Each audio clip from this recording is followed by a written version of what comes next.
rekam ya, di-upload lagi. Dan juga ini untuk dari IPA B. Sorry, IPA B di sini ada beberapa yang belum kumpulkan tugas juga. Ya. Oh, sorry, dari IPA B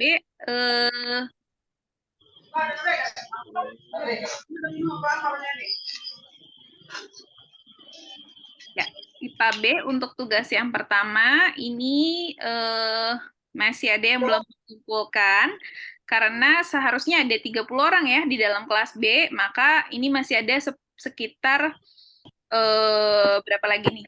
Ada sekitar 9 orang yang belum mengumpulkan ya. Ada ketua kelasnya IPA B di sini? Iya, so. Siapa ketua kelasnya IPA B? Selamat malam Ibu, ini saya atas nama Ignatius Ibu. Ignatius ya, Ignatius ketua kelasnya IPA B, mungkin boleh dilihat ini nama teman-temannya yang belum bergabung, nanti boleh diundang untuk bergabung ya, karena di classroom-nya baru 20 orang, 21 orang, khawatirnya nanti nilainya nanti tidak masuk ya.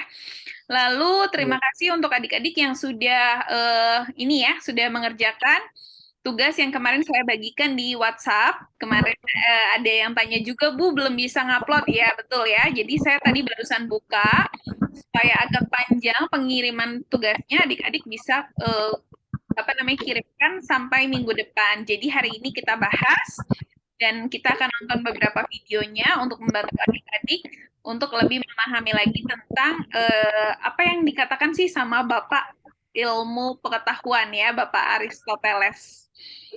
Oke, semuanya sudah siap. Kalau ada yang mau berbicara, silakan boleh gunakan fitur raise hand-nya terlebih dahulu ya. Oke, ya. Oke, nah adik-adik mungkin adik-adik sudah lihat ya di di catatannya kemarin saya sudah minta adik-adik untuk membaca. Yang pertama adalah filsafat Aristoteles, ini sangat terkenal. Kenapa? Karena Aristoteles ini sendiri juga dikenal sebagai bapak dari ilmu pengetahuan. Kenapa? Karena dia itu adalah salah satu pelopor filosof kuno Yunani ya. Jadi kalau dulu itu ada filosof-filosof itu asalnya dari orang-orang Yunani karena mereka istilahnya banyak mencari tahu, banyak bertanya. Tadi kalau adik-adik ingat di salah satu video yang saya bagikan bahwa memang filsafat ini adalah ilmu pengetahuan yang mulai dari kecintaan akan bertanya ya. Jadi kalau adik-adik banyak pertanyaan cocok ini jadi filosof-filosof muda ya. Nah, di sini dibilang bahwa ada dua filosof kuno Yunani namanya Parmenides sama Heraklitos, terus ada Plato yang berusaha menengahi perbedaan pendapat ini terkait dengan alam-alam ide ya, ide-ide yang mungkin tidak kelihatan dengan alam materi yang sungguh-sungguh nyata. Nah, kedua ini pemahaman ini ternyata ditolak sama Aristoteles. Kenapa sih? Karena Aristoteles itu memiliki pandangan sendiri, yaitu tentang metafisika dan epistemologi yang mengarah kepada empirisme atau sesuatu yang benar-benar terjadi atau sesuatu yang benar-benar ada di dunia kita sehari-hari. Nah, jadi Aristoteles ini tadinya muridnya Plato, kalau adik-adik nonton videonya ya, yang tadi saya bagikan juga, lalu dia meninggalkan kampusnya, ya. Meninggalkan kampusnya, terus dia mulai ajaran baru. Nah, dulu sampai si Aristoteles ini ditolak sama pemuka-pemuka agama pada masanya karena dianggap sebagai ajaran yang menyimpang. Nah, ternyata ajarannya si Plato ini ya, Bapak Plato ini dia juga masih masih mempengaruhi ajaran-ajaran yang dibawakan oleh Aristoteles, dan ini ada satu karyanya yang terkenal itu metafisik atau metafisika ya kalau bahasa Indonesianya. Nah, di sini Aristoteles itu mengkritik si Plato, tapi ternyata dia bukannya menyingkirkan atau menyanggah semua pemikirannya Plato, tapi dia itu membangun kesimpulan ya, membangun kesimpulan dari apa yang sudah dikatakan oleh Bapak Plato. Nah, di sini Aristoteles juga punya satu ajaran yang sangat terkenal tentang kosmologi, bahwa kosmologi itu ada dua bagian ya di alam semesta, yaitu alam yang ada di langit ya, atau dan satu lagi yang ada di bawah bulan, yaitu di bumi gitu. Nah, tapi ada satu yang unik, bahwa mereka itu bilang bahwa unsur itu kekal dan disebut ether, tapi ada juga yang fana. Nah, organisme dulu, makhluk hidup ya, dibilang bahwa organisme itu tumbuh lalu mati, lalu habis itu diserahkan jasadnya ke bagian atau lingkungan yang terkecil.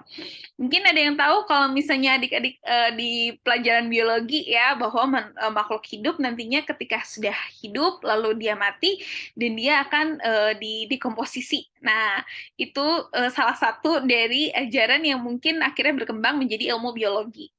Nah, di sini Aristoteles juga menyampaikan bahwa ada wujud-wujud wujud-wujud yang spiritual, ada juga yang fisikal gitu ya, atau yang ada gitu. Nah, apa namanya?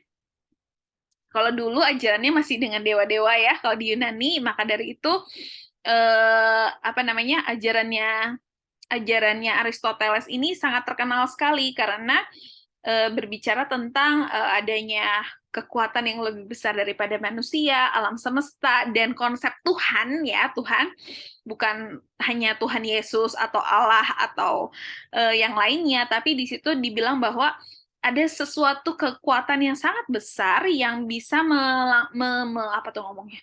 menjamin keberlanjutan atau kehidupan di dunia ini. Tuh. Nah, adik-adik nanti bisa baca lagi selebihnya tentang kosmologi atau tentang alam semesta, teori-teori alam semesta yang disampaikan oleh Aristoteles. Ini salah satunya yang yang berikutnya dipelajari lebih lanjut sama Santo Thomas Aquinas. Kalau adik-adik kenal ya, mungkin di ajaran agama Katolik itu ada namanya Santo Thomas Aquinas.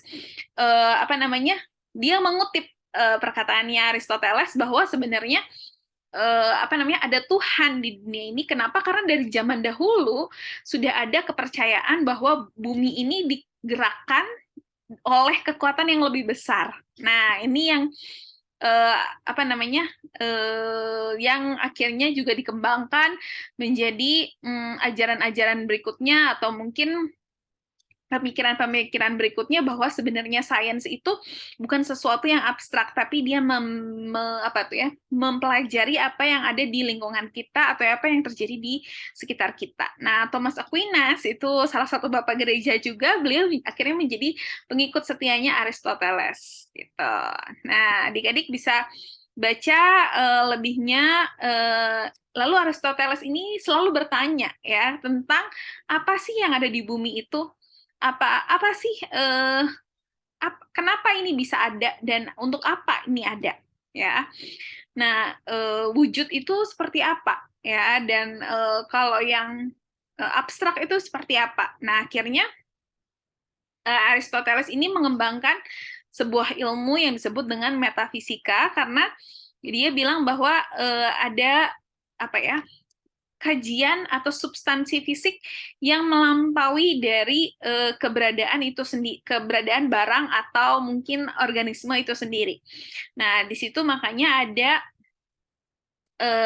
tentang ontologi dan epistemologi. Nah, nanti adik-adik bisa mencari informasi lebih lanjut terkait dengan epistemologi dan ontologi. Nah, di sini akhirnya dikembangkan sama Christian Wolff, itu akhirnya jadi ada ontologi, kosmologi, psikologi, dan teologi gitu.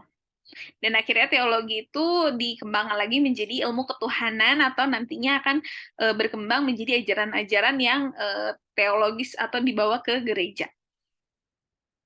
Tuh. Nah, ini jadi sebenarnya pemikiran-pemikirannya Aristoteles itu nggak baru, karena sebelumnya Plato juga udah punya pemikiran-pemikiran seperti itu. Tapi Aristoteles ini menolak adanya pemisahan antara dua alam yang berbeda. Kenapa? Karena dia percaya bahwa alam yang ada di sekitar kita itu kita bisa rasakan atau kita bisa akses dengan indera yang ada di dalam diri kita. Gitu. Nah, terus Aristoteles juga menggunakan bunga mawar sebagai salah satu idenya atau mungkin analoginya beliau ya, bahwa alam semesta itu bersifat dinamis dan tidak statis. Kalau mawar itu mungkin bisa jadi mawar merah, mawar pink, mawar yang lainnya lagi. Dan alam semesta itu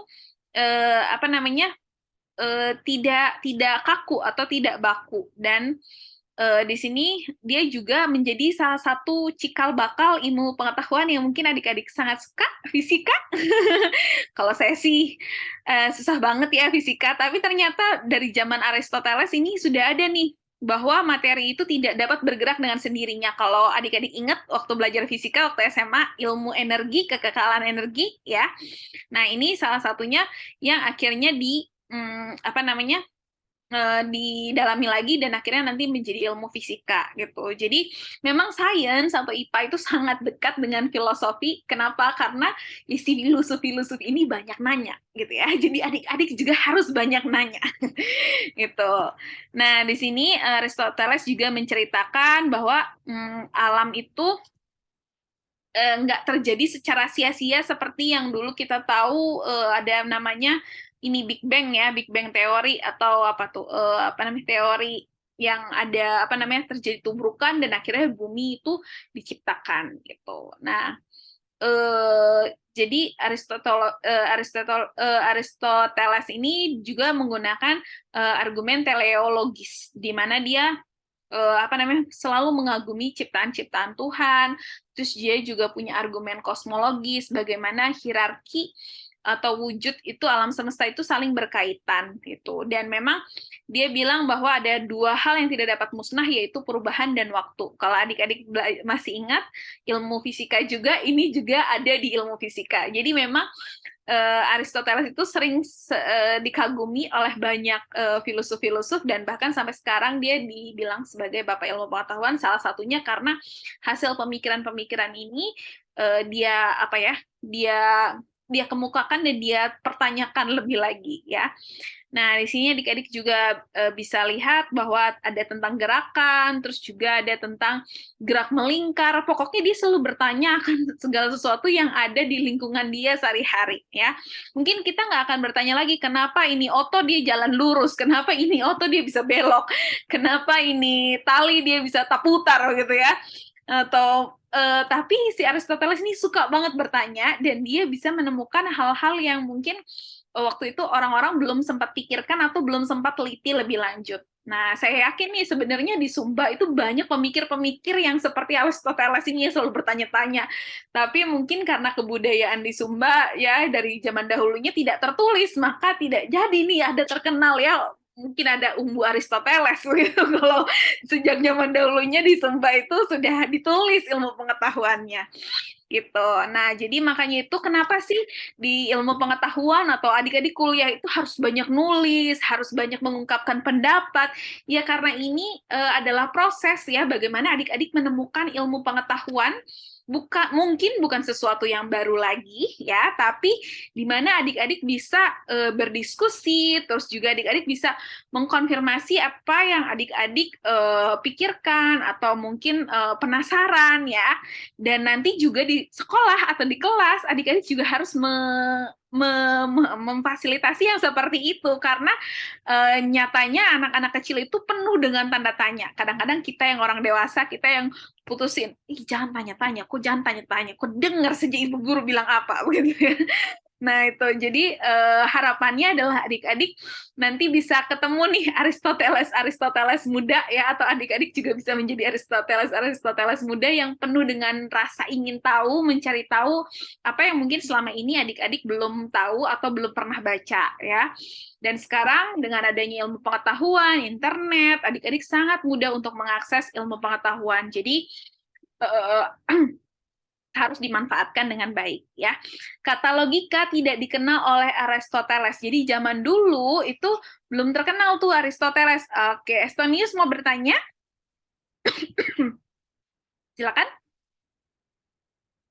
Kalau mau bertanya, boleh. Mau bertanya? Maaf Ibu, selesaikan Ibu. Oh, oke. Oke, ya. Saya lanjut ya. Jadi ini di sini mungkin adik-adik juga udah lihat ya, ada satu cabang ilmu yang diungkapkan oleh Aristoteles yaitu analitika atau analisis ya. Bagaimana kita sebagai apa namanya orang-orang yang cerdas atau cendekiawan ya, adik-adik ini cendekiawan nih udah lewat SMA mau ke menjadi sarjana. Maka adik-adik itu perlu menalar dan juga perlu ada hubungan silogisme ya antara yang satu dengan yang lainnya. Jadi kalau misalnya adik-adik punya satu kesimpulan, nah kesimpulan itu dia didapatnya dari mana? Harus ada apa namanya alasan-alasan yang mendukung kasus atau pendapatnya adik-adik ya. Terus juga di situ dibilang ada yang namanya induksi dan deduksi ya. Jadi ada hal-hal yang umum menjadi khusus atau ada yang khusus menjadi umum. Nah, ini di pelajaran bahasa Indonesia waktu SMA saya ingat banget pernah belajar ini. Ada yang belum pernah belajar induksi deduksi? Udah pernah belajar? Kalau udah pernah belajar angkat tangan. Atau lupa? Waduh, ini bagaimana ya? Ulang lagi kita SMA atau di pelajaran bahasa Indonesia bersama Pak Tersil atau mungkin dosen-dosen PBI yang lainnya. Mungkin adik-adik juga belajar tentang induksi dan deduksi. Nah, terus dibilang juga apa namanya? Penalaran logis ini harus ada namanya bukti dari kebenaran ya. Jadi ketika adik-adik nanti itu bikin tesis, bikin skripsi atau mungkin bikin tugas-tugas itu harus dibuktikan pendapatnya adik-adik itu dengan apa namanya buku-buku atau mungkin dengan jurnal-jurnal penelitian-penelitian yang sebelumnya. Itu makanya ada disebut namanya makalah, ada sitasi, ada kutipan. Nah, kenapa? Karena kita ini terbatas ya, maka kita harus cari tahu dari sumber-sumber lain yang sudah terbukti kebenarannya. Ya, misalnya ada dosen-dosen yang pernah meneliti tentang misalnya ini nyale ya, ngomongin nyale atau mungkin tentang pasola. Nah, itu adik-adik gali bukan dari pengetahuannya adik-adik saja, tapi juga dari orang-orang lain yang sudah meneliti itu. Sehingga nantinya apa yang adik-adik pikirkan, apa yang adik-adik katakan, kemukakan itu ada buktinya. Gitu ya. Jadi bukan omong kosong jangan omong kosong memang. Oke, nah di sini juga dibilang bahwa itu datanya harus konkret. Makanya nanti kalau adik-adik S1 mau bikin skripsi, adik-adik harus penelitian, harus ada kuesionernya, harus ada bukti interviewnya atau wawancaranya dan lain-lain ya.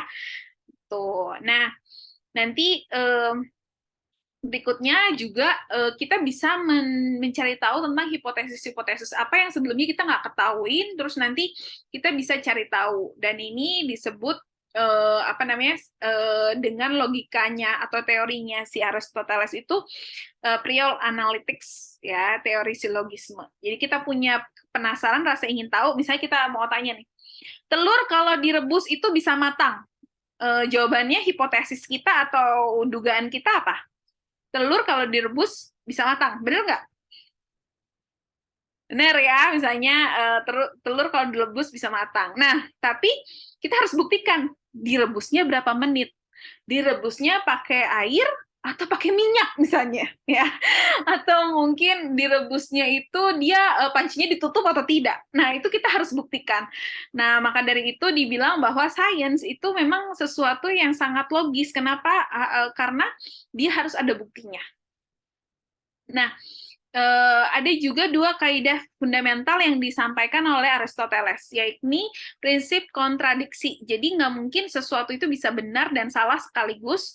Terus yang kedua adalah harus ada prinsip fundamental, ada yang perbedaannya. Ya, jadi ada hitam dan putih. Kalau di sains ya, tidak ada abu-abu. Kenapa? Karena ya dia harus terbukti benar atau terbukti salah, gitu. Nah, nanti adik-adik juga bisa baca lagi lebih dalam tentang kebenaran-kebenaran ilmu, fundamental ilmu yang mungkin adik-adik bisa baca terkait tentang apa yang menjadi dasar-dasar pemikiran dari Aristoteles. Ya, nah kalau adik-adik suka biologi, mungkin ada yang suka biologi. Dulu saya S1-nya jurusan biologi, maka saya sangat ingat ya, dulu suruh ngapalin genus ya, itu nama-nama Latin ya, mungkin adik-adik masih ingat juga waktu SMA pernah belajar itu. Nah, itu juga bukan semata-mata hanya hafalan. Kenapa? Karena itu didasari oleh pengelompokan dan itu sudah teruji. Nah, pengelompokan atau diferensia atau pembedaan itu juga salah satu logika yang pengelompokan itu sesuatu yang diungkapkan oleh si Aristoteles juga ya. Jadi ada gimana sih cara mengkategorikan atau mengelompokkan, bisa dari substansinya banyak atau sedikit, kuantitasnya, kualitasnya, relasi atau hubungan satu sama lain, lokasi, waktu, posisi, aktif atau pasif ya. Contohnya misalnya buaya, mana buaya? Siapa buaya di sini? Ada buaya di sini? Nggak ada ya. Buaya darat juga nggak ada ya. Waduh, pada diam semua. Ini Apliana kenapa senyum-senyum? Ada buaya darat di dekat Apliana, jangan-jangan. Ya, contohnya, adik-adik lihat misalnya buaya dengan cicak. Sepengiraan adik-adik pasti waktu lihat buaya dan cicak. Apakah mereka mirip?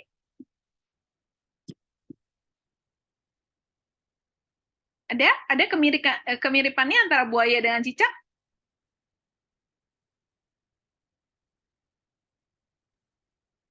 Ada?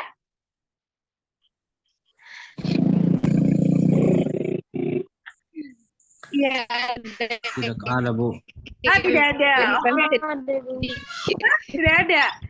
Nah, Ya, Bu. ada ya. Ada yang bilang ada yang bilang nggak ada. Nah, Aristoteles, ya terima kasih ya. Nah, Aristoteles salah satunya juga mengemukakan teori-teori tentang pengelompokan itu. Oh, misalnya buaya dan cicak, dia sama-sama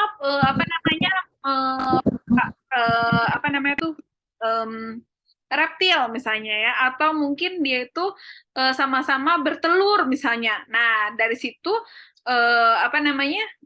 Aristoteles mengelompokkan ya beberapa hewan atau tumbuhan yang sama, dan itu yang seterusnya akan dipakai oleh ilmuwan-ilmuwan yang akan datang begitu. Nah, ini adik-adik mungkin kalau belajar tentang biologi itu juga dasar pemikirannya dari Aristoteles itu tentang kategorisasi atau pengelompokan ya. Nah, di sini ada beberapa hal lain yang mungkin lebih detail lagi tentang Sokratik, Platonik, dan juga ide-idenya antara Aristoteles dan hubungannya dia sebagai pengikut Plato. Ya, nanti adik-adik silakan boleh buka catatannya dan nanti boleh diunggah di tugasnya ya. Di sini saya sudah upload, adik-adik bisa unggah tugasnya sampai di tanggal 11 April ya. Nah, selain itu, nanti adik-adik juga bisa nonton, ada 2 video yang tadi saya juga sematkan di YouTube-nya, di WhatsApp-nya adik-adik. Nanti adik-adik juga boleh nonton ya, supaya adik-adik lebih paham lagi tentang Aristoteles. Ya, gitu. Oke, nah untuk minggu depan atau mungkin untuk setelah ini, jadi adik-adik setelah sesi dengan saya ini, adik-adik akan baca satu buku ya. Jadi buku ini silakan adik-adik download. Kalau mau di print boleh, tapi kalau misalnya nggak mau di print juga nggak apa-apa. Ini dari bukunya cukup bagus ya, gratis juga. Jadi adik-adik bisa baca. Nah, tugasnya adik-adik adalah selama setiap kali sesi kita akan membahas satu bab. Jadi di sini ada bab tentang dari filsafat dan pengetahuan, dari tentang problem fakta, keyakinan atau objektivitas ya. Terus ilmu pengetahuan dan non ilmu pengetahuan, mendefinisikan ilmu pengetahuan, pemikiran Yunani kuno, realisme ilmiah, polemic science, terus juga bagaimana dinamisme ilmu pengetahuan dan metodologi ilmu pengetahuan. Terus juga kita akan berbicara tentang kebenaran dan teori ilmiah, ilmu dan nilai kemanusiaan, dan juga bagaimana teknologi, seperti yang saya sudah sampaikan di pertemuan sebelumnya, itu akhirnya menjadi persoalan ya antara etika ya, misalnya baik dan tidak baik, dengan kebenaran dan ketidakbenaran. Contohnya, mungkin untuk teman-teman yang mungkin tidak bisa apa ya? Oh, contohnya ini ya, jagung, jagung Sumba dengan jagung hibrida ya. Mungkin kita menilai bahwa jagung Sumba adalah yang terbaik, tapi ketika mungkin sudah banyak jagung hibrida dan itu mungkin bibitnya lebih murah dan lain-lain, nggak aneh bahwa lebih banyak petani yang suka dengan misalnya jagung hibrida ya, dan akhirnya jagung asli Sumba bisa hilang karena sudah tidak ditanam lagi ya, atau tidak dibibitkan lagi. Nah, ini kita akan bahas, kita akan perdebatkan di pertemuan-pertemuan yang terakhir gitu ya. Jadi silakan adik-adik boleh lengkapi tugasnya yang tentang apa namanya tadi filsafat dari pemikiran-pemikiran Aristoteles, dan nanti adik-adik bisa submit di classroom-nya. Saya sudah buka ini di sesi 2 sesi 2 dan 3 ya gitu. Nah, untuk sesi 3, nanti adik-adik baca bukunya ini dari bab 1. Ya. Nanti di minggu depan kita akan bahas tentang, tentang dari filsafat pengetahuan ke filsafat ilmu pengetahuan. Gitu. Ya. Oke, saya buka mikrofonnya jika adik-adik ada yang ingin bertanya, ataupun mungkin, kurang jelas atau yang lainnya, silakan boleh menyampaikan pendapat ataupun bertanya. Silakan. Yang bagian sana dia. Oke, ada yang ingin bertanya mungkin?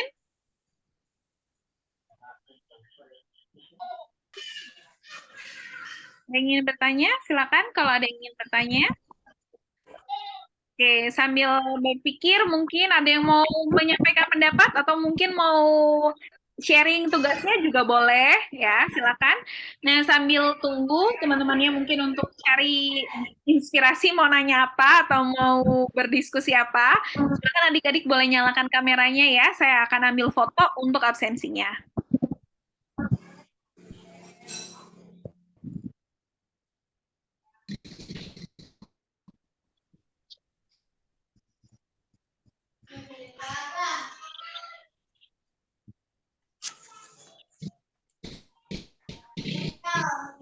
Oke, 1, 2, 3.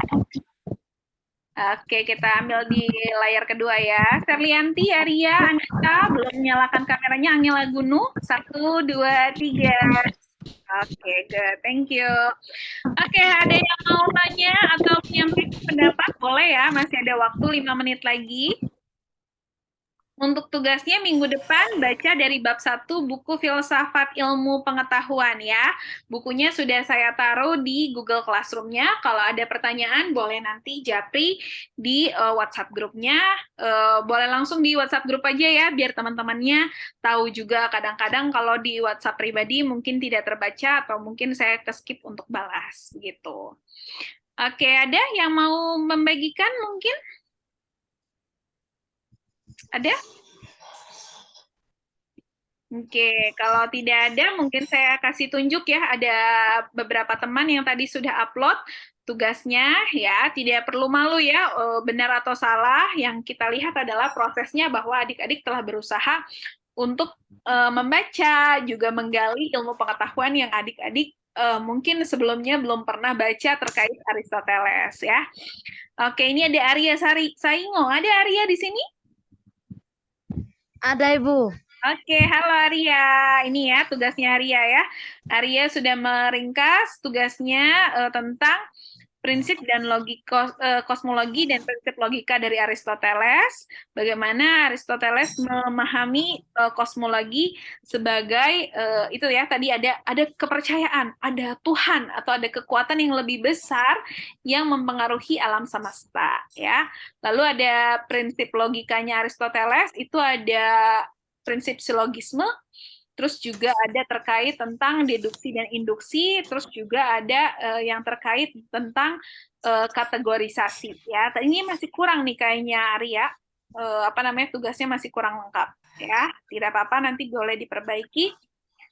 Oke, jadi adik-adik ketika membaca bukan cuma ambil paragraf yang paling atas ya, tapi dipahami dulu, dibaca dulu semuanya, baru nanti dirangkum ya, supaya adik-adik dapat semua informasinya. Ya, ini Oke, ini ada Ignatius Bastian Baru. Mana nih Ignatius? Aduh, halo Ignatius. Ini tulisannya bagus banget, tulisan pacarnya bukan Ignatius beneran nih. Halo Ignatius. Halo Ibu, Ya, ini kerjain sendiri apa tulisan pacarnya nih? Bagus banget nih. ini kakak Ibu. Aduh, Ignatius, sebentar kakak yang ibu kasih nilai.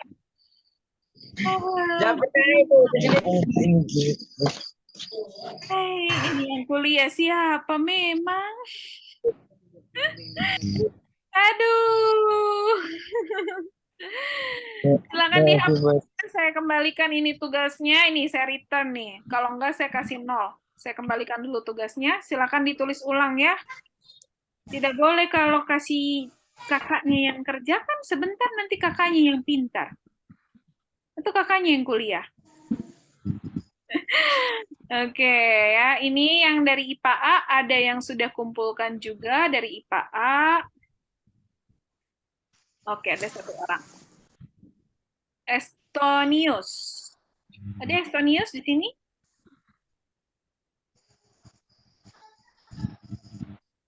Oke, ini ya terkait tentang prinsip logika dari Aristoteles ya, bagaimana Aristoteles memulai pemikirannya dan akhirnya nanti oh ini belum selesai ya, masih belum selesai ya, Estonius nanti mohon dilengkapi ya. Ini baru awalnya doang nih.